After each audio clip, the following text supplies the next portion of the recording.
7 kali 24 jam ditahan pasca terjaring penggerebekan narkoba oleh pihak Polres Jakarta Selatan, artis Restu Sinaga seolah terpuruk dalam sepi. Bagaimana tidak, 1 minggu mendekam di tahanan Polres Jakarta Selatan, tak satu orang pun dari keluarga Restu yang terlihat terjenguk. Ada apa dengan keluarga Restu Sinaga? Entahlah, yang jelas kabarnya kini Restu Sinaga tak lagi pasrah. Pasalnya, konon Restu mendadak berubah, tidak mengakui setumpuk barang bukti narkoba yang diakui pihak yang berwajib adalah milik Restu ketika penggerebekan terjadi. Apa yang terjadi dengan Restu Sinaga? Uniknya, belum terjawab teka-teki ini, pihak keluarga Restu juga mengutas langkah yang tak kalah mengejutkan. Kabarnya, keluarga Restu kini sedang berusaha agar Restu dipindah ke panti rehabilitasi. Tapi mengapa keluarga Restu seolah tenggelam dalam diam, kini menutup rapat-rapat rumah dan sama sekali tak bersedia muncul seperti berikut ini.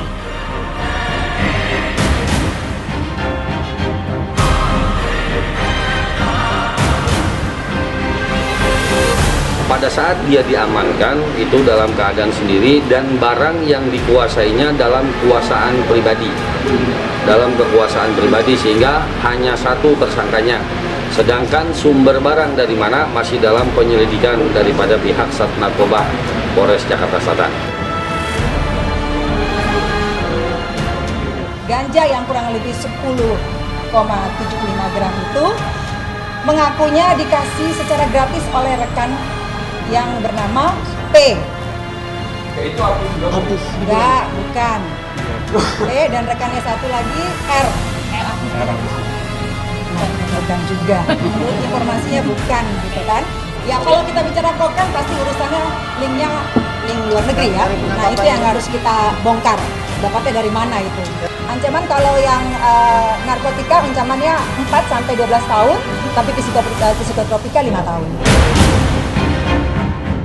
Namun sikap Restu dan keluarga yang berusaha melakukan upaya rehabilitasi tak pelak mencuatkan teka-teki baru. Mengapa Restu dan pihaknya mendadak berubah? Jika di awal penahanan pasca digerebek, keluarga dan pihak pengacara Restu mengungkap pasrah akan proses hukum, mengapa Restu dan pihaknya kini bersikap lain?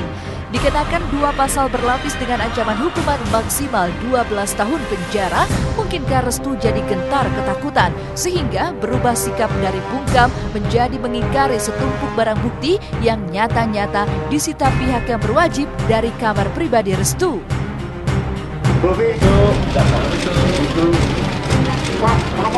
Ya.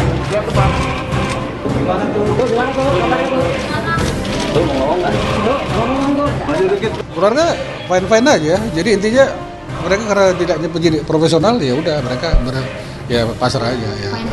Ya kalau memang itu kita terjadi mau bilang apa, jadi ya begitu biarlah proses hukum kan gitu aja. Kalau memang nanti kan yang kuncinya itu kan pengadilan, ya. Apa yang fakta yang terungkap dalam persidangan ya itulah kita ikuti. Ya kan namanya BAB ya kita lihat dalam BAB profesional itu aja.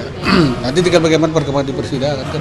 Kita tidak berubah, tetap pasal yang kita kenakan adalah pasal 111 ayat 1 Undang-Undang Narkotika dan Psikotropika kenakan pasal 62.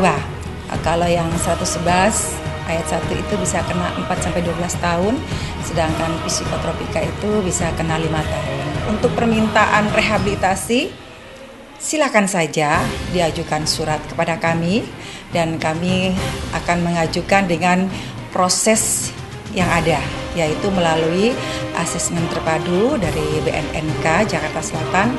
Nanti dari hasil asesmen terpadu itu akan dilihat bagaimana dari prosesnya, apakah Restu Sinaga ini termasuk kategori pengguna beratkah atau ringankah atau apalah itu yang berhubungan dengan penyalahgunaan narkoba. Nah itu nanti kita akan masukkan dalam berkas.